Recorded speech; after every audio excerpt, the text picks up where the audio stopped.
So purihin ang Panginoon that we are here to share His goodness at ang kanyang greatness para sa ating lahat, mga kapatid. And ang inyong pong lingkod, mga kapatid, ay isang PWD, Person with Disability. I have my ID. Ito ang kulay ng ID namin sa Taguig. Nung pandemic, merong pinamimigay na 3,000 pesos na makukuha sa Cebuana. Ako po ba'y dinig sa likod, mga kapatid? Can you raise your hand, yung nasa likod? Maliwanag po ba ang aking boses dyan? Ayan, maliwanag. Okay. So, nung pumila po ako sa Cebuana, mga kapatid, para kumuha ng ayuda sa mga Taguigueños, ay ang haba ng pila, mga kapatid. So, sabi ko, ako naman ay PWD. So, diretso na ako sa counter para mapaiksi ang pila. So, ako po'y dumiretso ng counter at sinita ako ng guard. Sabi niya, "Sir, nakita mo ba mahaba yung pila?" Sabi ko, "Opo." "Eh, dapat sir, doon ka sa dulo, hindi ka didiretso dito." Sabi ko, "Guard, inilabas ko ito. Ako ay isang PWD." Sabi niya,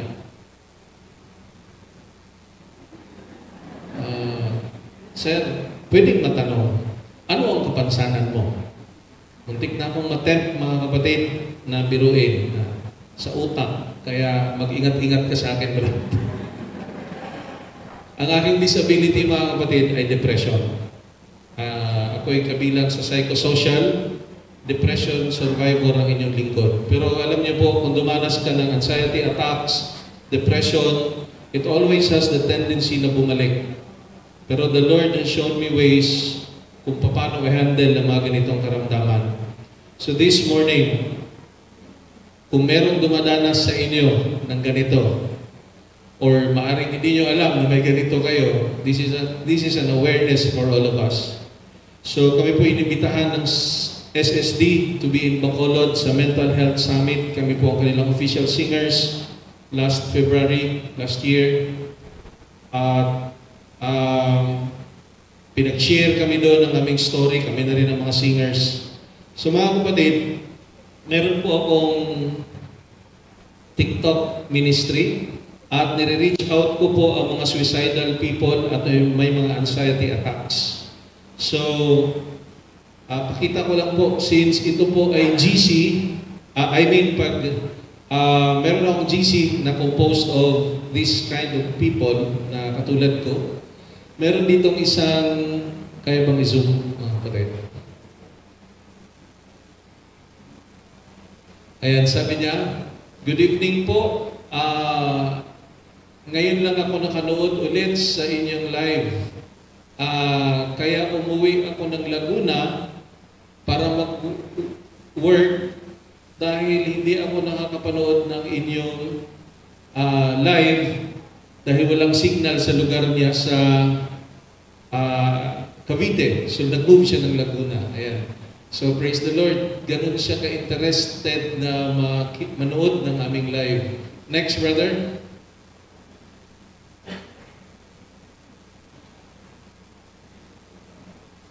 Sa isang live po I usually start my live with gospel songs. So yung second part, kumakanta rin po ako ng classic para soft approach po, ano?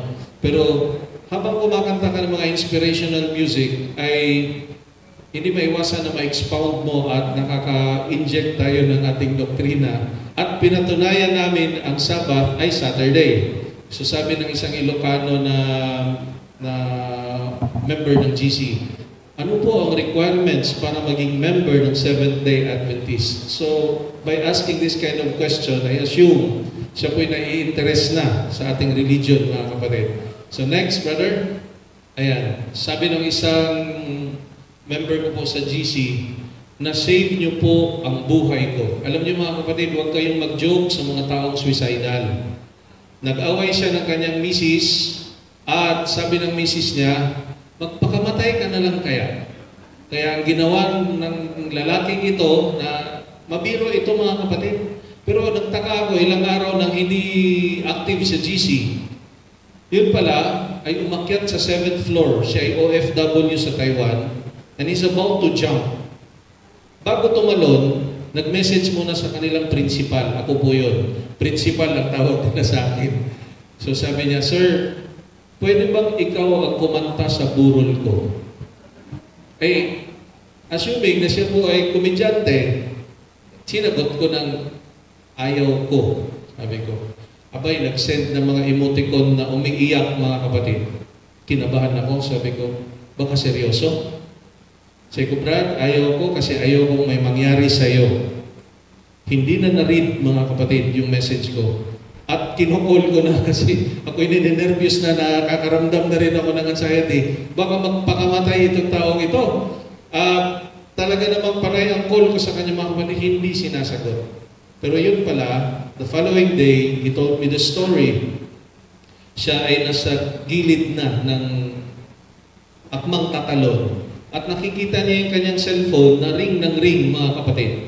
At sabi niya, meron pa palang nagmamahal sa akin, may concern pa pala sa akin.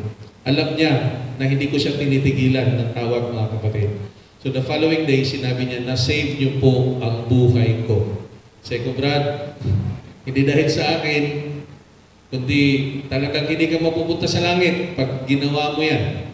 At ngayon mga kapatid, isa na rin po siya sa mga nag-inspire sa TikTok.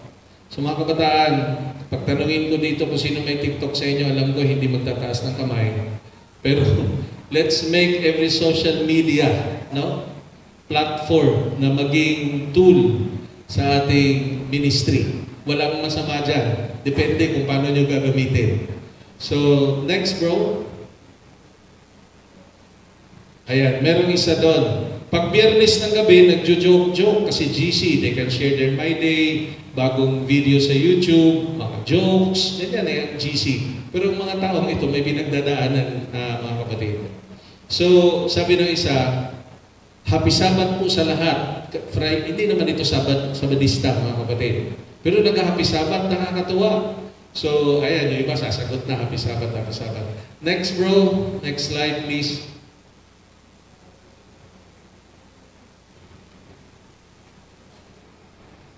Ayan, isang nurse sa UK, hindi lang mga kabataan na member ko mga kapatid, meron din mga professionals. Sabi niya, malapit lang daw ang Adventist Church sa kanyang work at malapit din sa kanyang tirahan, may direksyon na daw ang paa niya at gusto niya mag-observe sa ating simbahan. Can we say amen mga kapatid?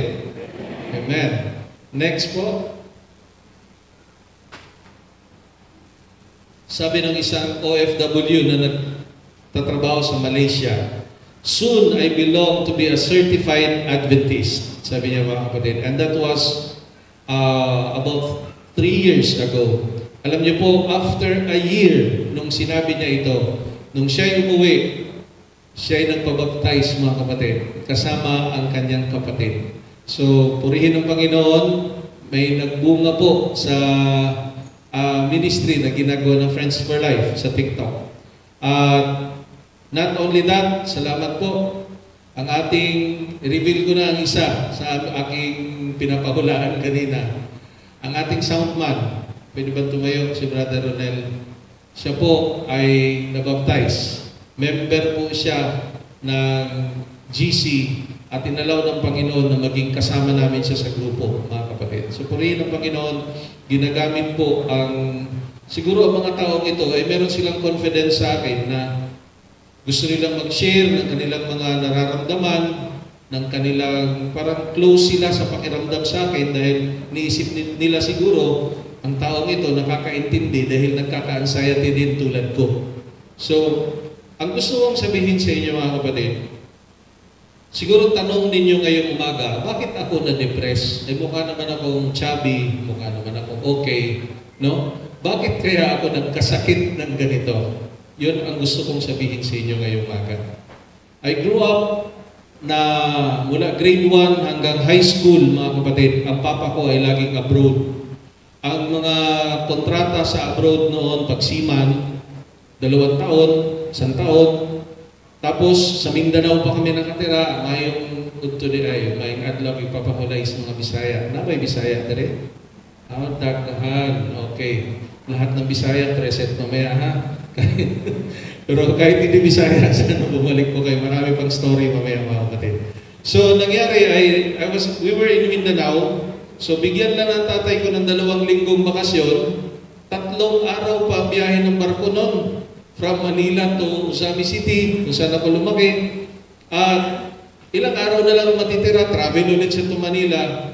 Yun ang setup namin for 15 years. Ako'y lumalaki na laging malayo sa aking ama. Dumating ang time na nag-retire na ang tatay ko, lagi na lang siyang nasa bahay. And they decided together with my mother na lumipat ng biliran. Kung tagas doon ang papa ko sa may tabi ng Leyte. Mick, sabi niya sa akin, doon na kami titira. O doon na tayo titira. Sabi ko pa, grade 5 pa lang, dito na ako sa Manila, parang mahirap yata mag-adjust sa buhay doon sa probinsya. Kaya dito na lang ako, kayo na lang nandoon. So they moved to Biliran, mga kapatid. At palagi rin silang sa Tacloban. Ang mama ko ay taga-Tacloban. So ang nangyari, mga kapatid, nagkasakit si Papa na hospitalized. Ang kanyang sakit ay stage 4 prostate cancer. At alam niyo po ba ang special request? Papuntahin dito si Hermie. Ako po yun. At gusto ko siya ang magbantay sa akin sa hospital. Ay mga kapatid, sabi ko, bakit ako? Ang dami kong kapatid na hindi naman gaanong busy. Tapos, ako talaga. Pagdating sa pangungutang ako, malakas ang loob. Wala naman akong mautangan doon. Wala akong kaibigan doon. Nandito lahat sa Manila ang mga kaibigan ko. So, ayoko pumunta doon, sabi ko. Minsan nagagaw buhay ang tatay ko sa hospital, mga kapatid. Binulungan ng nanay ko para lang makarecover. Honey, laksan mo yung loob mo. Dadating na si Hermie. Para lang mabuhayan. Pero sa totoo, wala pa akong balak pumunta. Nakarecover ang tatay ko, mga kapatid, at nakalabas sa hospital, lumakas-lakas. They traveled to Manila together with my mama. Nagkita pa kami. At sabi ko pa, sorry ha, 3 buwan mo akong hinanap, pero hindi talaga ako minsan sumipot. Sorry pa. Hindi sumagot, mga kapatid. And you know what? After a few days, 1 week ang lumipas, namatay si Papa. Doon ako nagulat, mga kapatid. Akala ko okay na. Yun pala, yung few days na lagi pa nga ako naglalakad siya. Lagi akong wala sa bahay. Iniiwan ko lang siya. Yung 1 week na yun. Yun na pala yung last moment ng tatay ko. Alam niyo po, I had the opportunity na makabalik ng Tacloban. Niyaya ako na mag-serenade sa Bethany Hospital kung saan ang tatay ko naka-confine for 3 months. Alam niyo mga kapatid, sa gate pa lang ng hospital, panay ang iyak ko. Sabi ko, ang ibang tao sinisirenade ko. Pero yung tatay ko na naghanap sa akin, hindi ko man lang napuntahan ni isang beses. Alam niyo mga kapatid, I felt so bad. Sabi ko, ang sama mong anak, siguro yung tatay mo ay gustong makipag-banding sa iyo, gustong makipagkwentuhan sa iyo, hindi mo hinayaan. At alam niyo mga kapatid, nagresulta ng hindi maganda kasi pag ako'y natutulog sa gabi, nagigising ako na imagine ko yung itsura ni Papa sa ospital. At alam niyo po, minsan pag ako'y naglalakad, nakakaramdam ako ng hilo, madalas.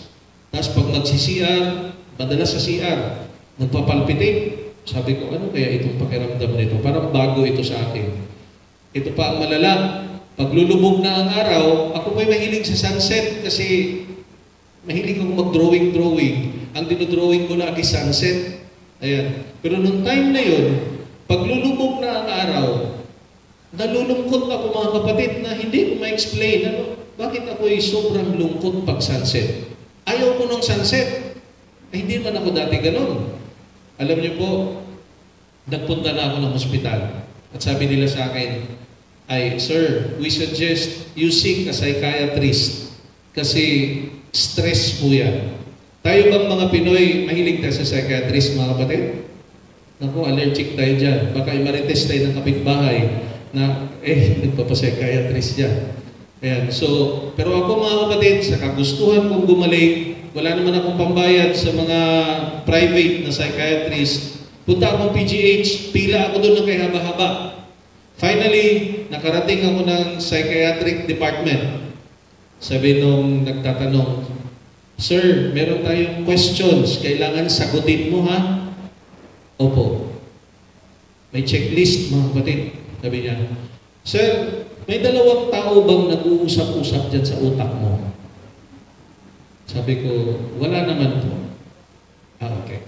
Ikalawang tanong, sir, pag may nagbubulong-bulungan ba, ina-assume mo agad na ikaw ang pinag-uusapan? Meron bang ganyan dito sa church? Yung habang nandito ka sa harap, pagtingin mo sa kapatiran ay nagbubulong-bulungan, sabay na patingin sa'yo, iniisip mo agad, "Nako, ako ang minamarites ng mga ito." Mga kapatid, masamang sinyalis pa po pala yan, mga kapatid, huwag tayong judgmental. Ano? Sabi ko sa nagtatanong, "Hindi naman po." Okay. "Sir, huling tanong. Sino ang nagdala sa iyo rito?" Sabi ko, "Sarili ko po." "Ay, matino ka pa, sir. Kasi yung iba rito, kinakaladkad, wala daw silang problema, pero sa totoo lang malala na sila. Ay ikaw, nagpunta ka rito para i-acknowledge na kailangan mo ng tulong, malaki ang pag-asa mong gumaling." Sabi ko, "Ay, salamat." Sabi ko, tinanong ko yung mga pasyente, "Anong nararamdaman nyo?" Sabi niya, "Ito, nalalamig ang kamay palagi, pag masama ang loob, may butterfly dito sa tiyan." Pareho kami. "Ikaw, ma'am, anong nangyayari sa'yo?" "Ayun, ayaw ko mag-sunset, gusto ko palaging araw." "Naku, check, pareho kami." Yung isa naman, sabi ko, "Ikaw po, ano nangyayari sa'yo?" "Tuwing alas 6 ng hapon," sabi niya, "may nagpapakita sa aking pare at gusto akong pakasalan. Pero ako lang ang nakakakita." Sabi ko, "Naku, wala pa ako sa level na yan." Sabi ko. Finally, nakausap ko ng psychiatrist, mga kapatid. Sabi niya, "Okay, we have 1 hour. You have to tell me everything that you want to tell me." Lahat ng gusto mo. Ay, pabor sa akin. Hindi ko siya kilala, mga kapatid. From A to Z ng buhay ko, pwede kong ikwento. Sabi niya, "Are you reading your Bible?" Sabi ko, "Of course, ma'am." Sabi niya, "Okay, follow my advice. Mula ngayon, tigilan ang pagbabasa ng Biblia." Lah, joke ba ito? Sabi ko, "Seryoso kayo, ma'am?" "Oo." Sabi ko, "Bakit po? Paano kung dyan ako nakakakuha ng comfort?" According to our modern studies, maraming nababaliw nagbabasa ng Biblia. Kaya, ay, ganun pala yun. Sabi ko, kaya pala niya ako tinatanong. Ngayon, mga kapatid, pag ako'y sinusumpo, lagi po ako may baon na paper bag, humihinga ako sa ilong at sa bibig para mag-normalize ang aking breathing. At nag-hyperventilate po ako. Pag i-BP mo ako, 200/100 something, anytime pwede ako ma-stroke. Kaya iniisip ko, baka sumunod ako sa mga kapatid kong nagka-aneurysm na doble ang nervyos ko, mga kapatid, pag ako inaatake. Sasabihin ko kaagad sa Friends for Life, "Punta tayong ospital. Kasi pakiramdam ko, mamamatay." Pagdating doon, sanitaryo ako madalas kasi alam niyo bakit sa Mamsi, congratulations sa ating hospital.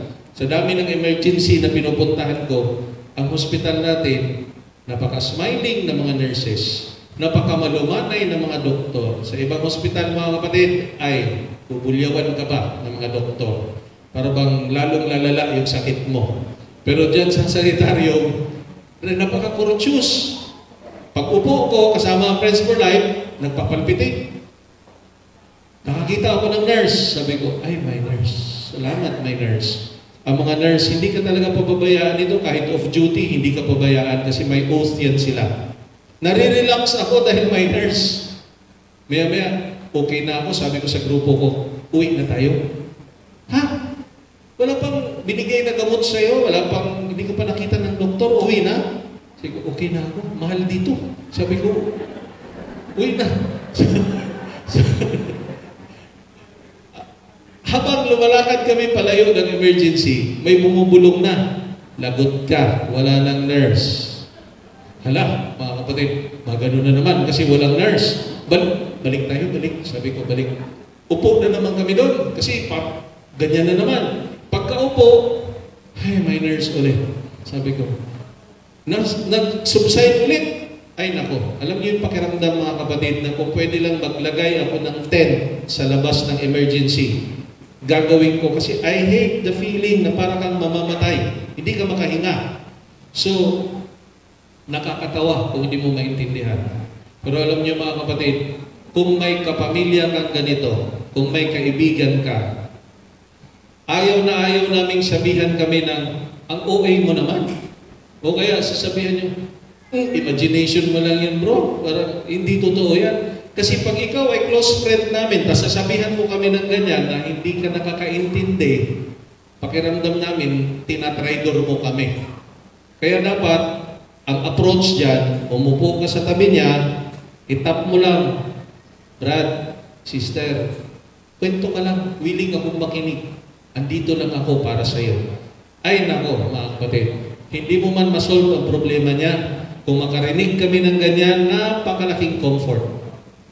Yan po ang pag-advise sa may mga anxiety attack.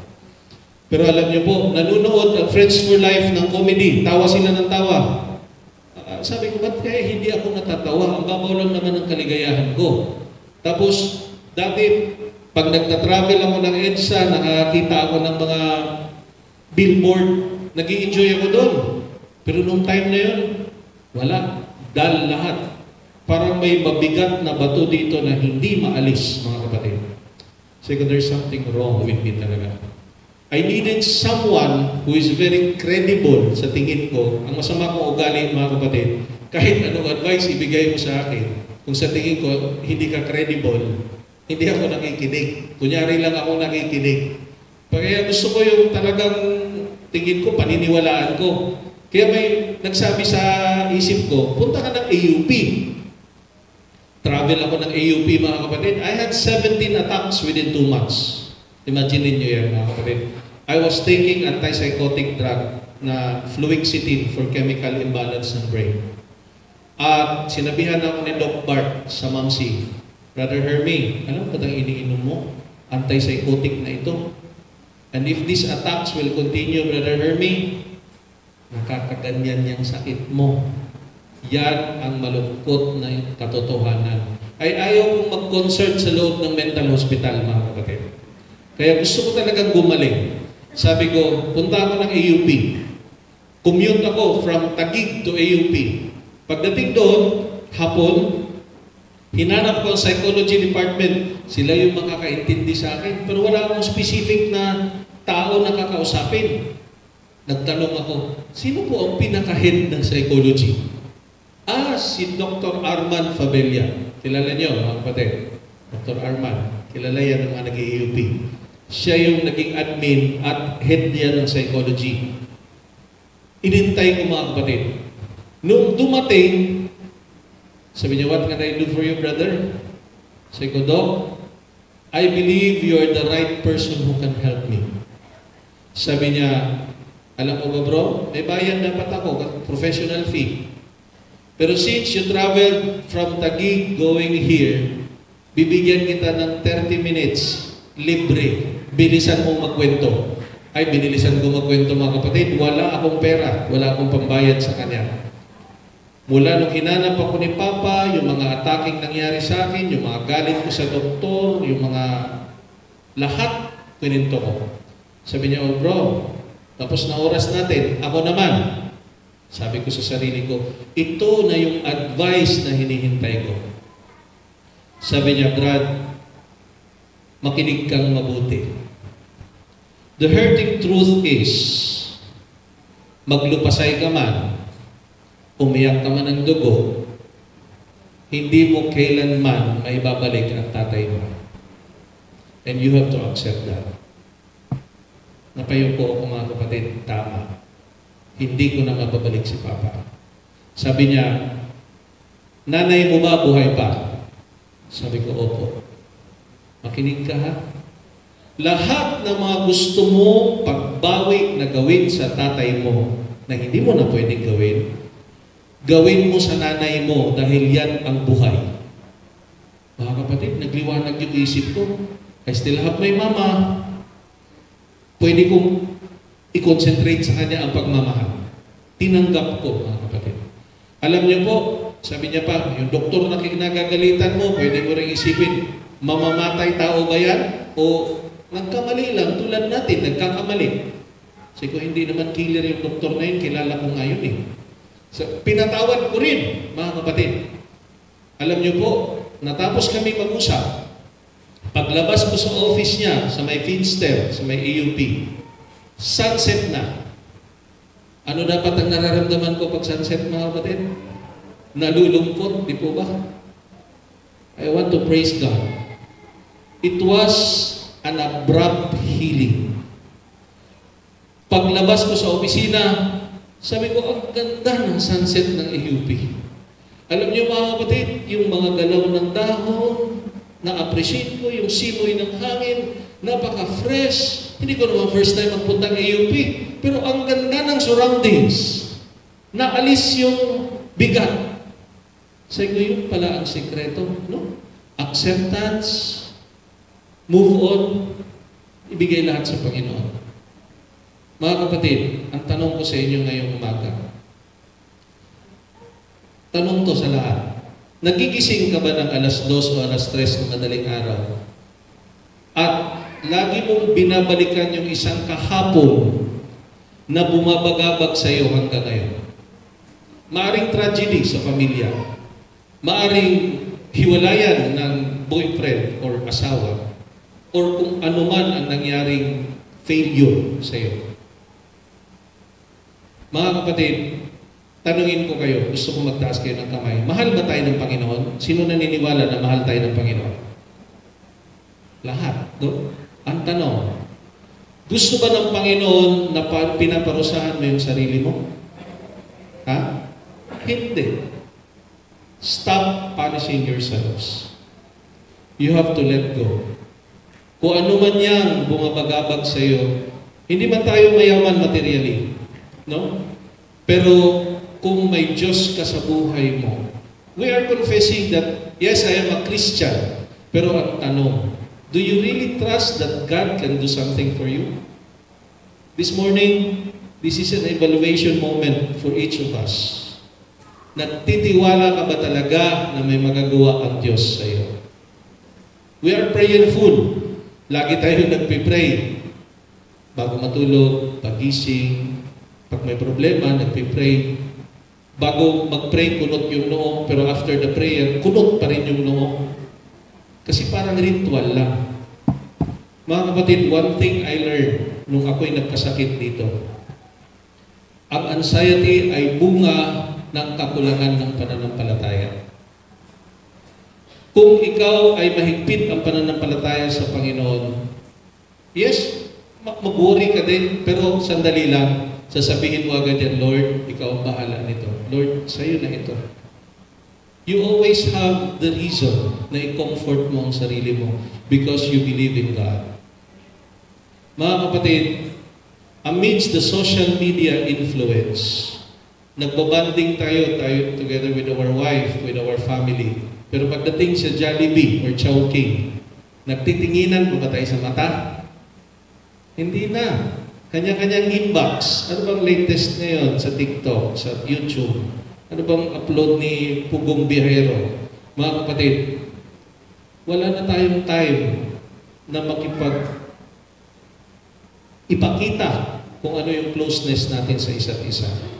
Alam niyo po, mga kabataan, most especially, when was the last time you said, I love you to your mother? When was the last time you said thank you to your papa for being a hero in your family? Mga kapatid, let's bring back the spark sa ating family relationship. Ako ay failed. 15 years abroad si Papa, nagkikwento, ilang beses muntik lumubog sa Atlantic Ocean, nabangga, tumalsik pa siya, pero nabuhay. Pero I failed to thank him, Papa. Lahat kami nakapag-aral because of you. Hindi mo siguro gustong malayo sa pamilya, pero wala kang choice. I failed to thank him, mga kapatid.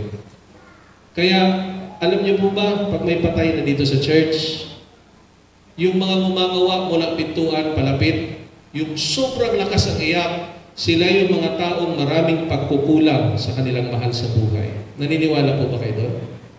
Yung marami kang gustong sabihin, pero hindi mo nasabi. Mga kapatid, you are blessed na nandito ka ngayong umaga. It's about time. Kung katabi mo ngayon ang asawa mo, family member mo, or kaibigan, pwede mong harapin. Sabihan mong I love you. Ngayon na mga kapatid, baka too late na yan mamaya. Mamaya, pagkataas ng simba, tawagan nyo ang mga mahal nyo sa buhay. Tell them that you love them. Alam nyo po, napakalaking kagalakan na maging instrument na mag-remind sa bawat isa na ibalik ang pagmamahalan, ang closeness natin bilang family. Kung meron man kayong alitan sa family, sasabihin mo lagi sa sarili mo, ba't ba ako makikipagbati niyan? Mas may kasalanan man yan sa akin. Dito sa church, meron ba? Mga kapatid, ang gusto ng Panginoon, magpakumbaba ka. Do the move. Brother, it's been a while, pero it's about time na makipagbati ako sa iyo. Kahit tingin mo may kasalanan yan, unahan mo na. Matutuwa ang Diyos sa iyo, mga kapatid. Ngayon, embrace mo rin ang sarili mo.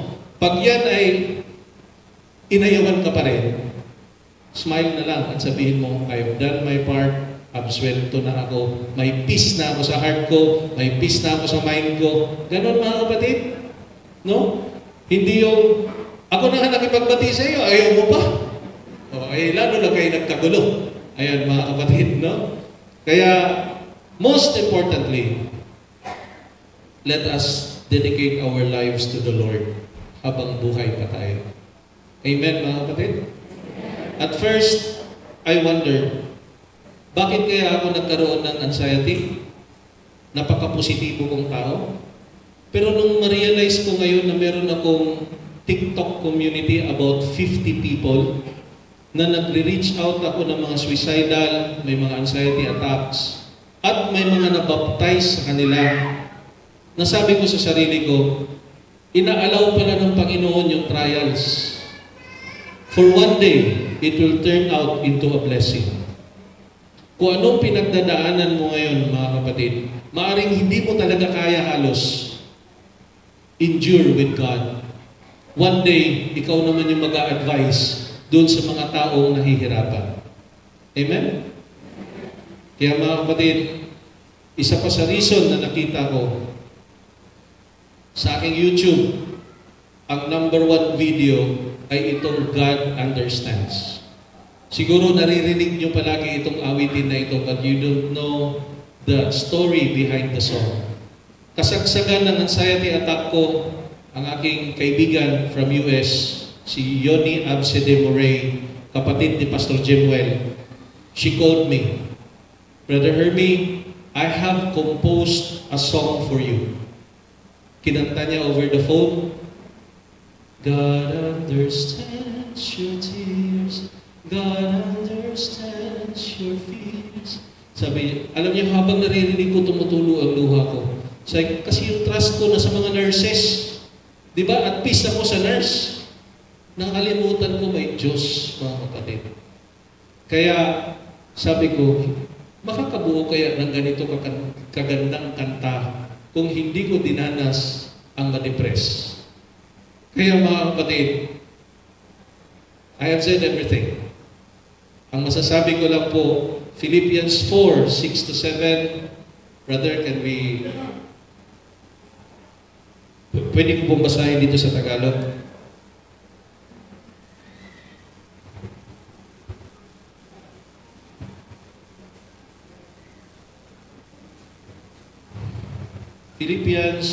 Filipos 4:6-7.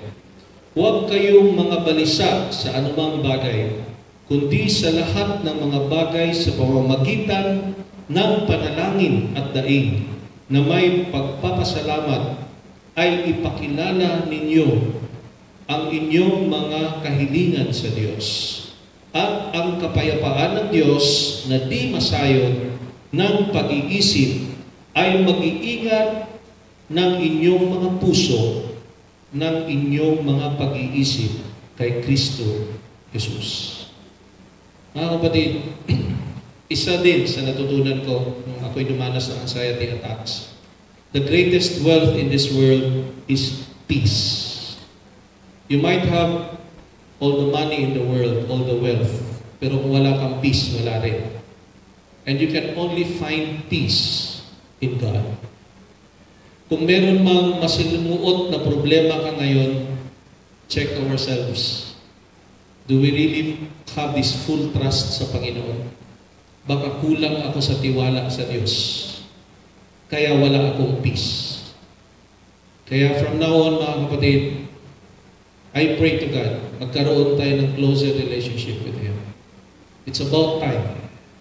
Si Donald Trump, nag-declare na, nagpirma na ang Sunday ay maging worship day.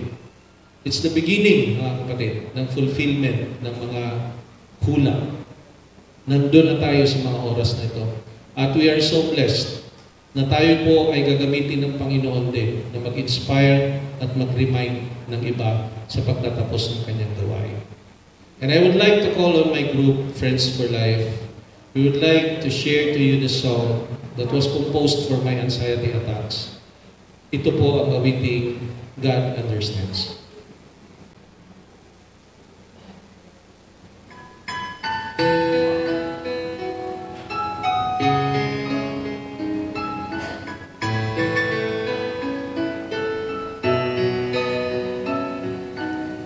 I've come this far to realize I needed God into my life. I was so blind, I didn't see. He was just there, right next to me. God understands your tears. God understands your fears. God understands your needs. If you only come to Him, He is more powerful than anything in this world. Only God can heal your pain. God understands.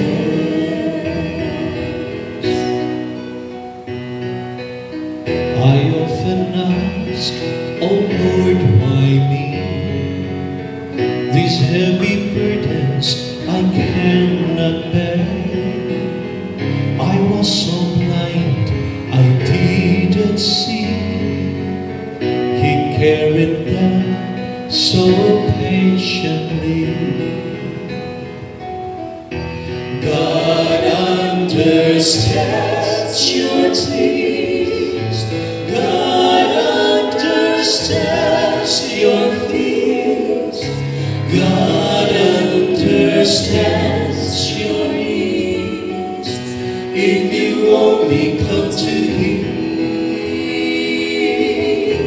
He is more powerful than anything in this world.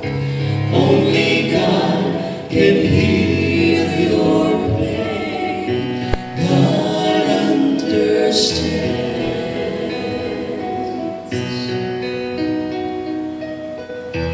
Now, dear Lord, I come to you. I give my life, please take control. All my sins that I have done, I give them all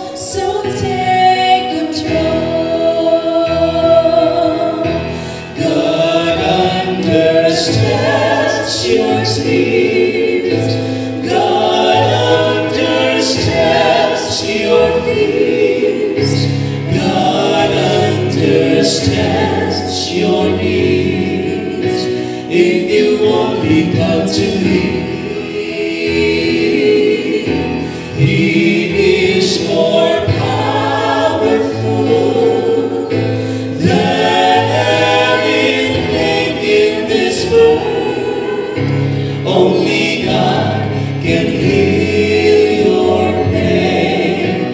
God understands. He is more powerful than anything in this world. Only God can heal your pain. God understands.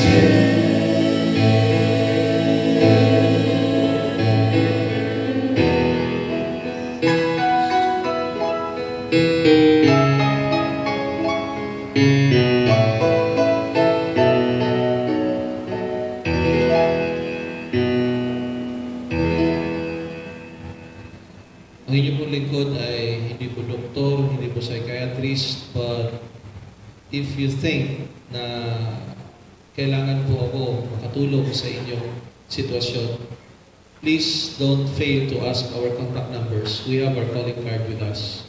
And let us all stand for our closing prayer, mga kapatid.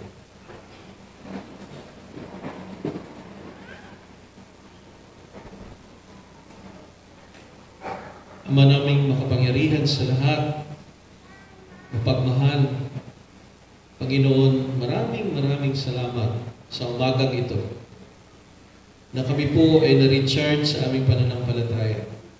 Thank you for reminding us, dear God, that you are just there, extending your hand to us, waiting for us to come to you. Lord, we are so privileged that we have a Father in heaven na aming matatakbuhan, aming sumbungan, aming kakampi, aming comforter. Maraming salamat, Panginoon, that though we are not worthy to be loved, your unconditional love is penetrating for us, dear God. Maraming salamat po, Lord. At nawa ang bawat isa sa amin ay magkaroon kami ng mas malapitang relasyon sa inyo habang naghihintay kami sa ikalawang pagbabalik ng aming Panginoong Hesus. Nang sa gayon, Panginoon, ang bawat isa sa amin ay matagpo ang tapat at lahat kami ay magmana ng buhay na walang hanggan. At dyan sa langit, Lord, mapapasalamatan namin kayo ng personal kung saan in-extend ninyo sa amin ang salvation. At kaming lahat ay aawit ng papuri pagpakailanman.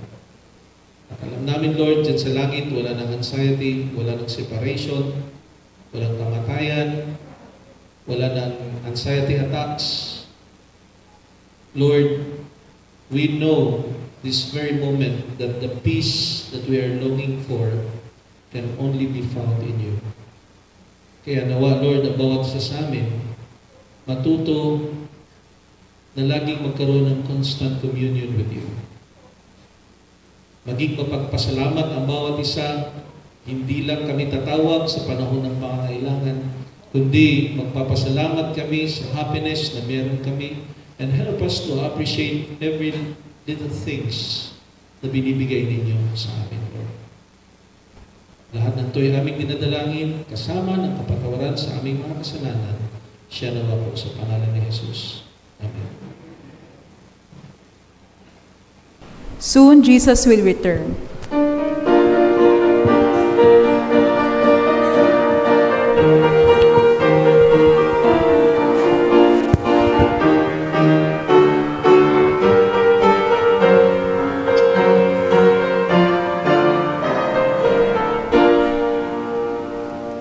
Signs of the end are fast fulfilling. Soon Jesus will return. He will bring to an end all sin and will take his children home. Are you gladly telling others Jesus Lord, Jesus saves? Are you living by God's will and by his power? By his grace, my friend, let us hold fast till the end, till we see our Savior come again. Signs of the end are fast fulfilling. Soon Jesus will return.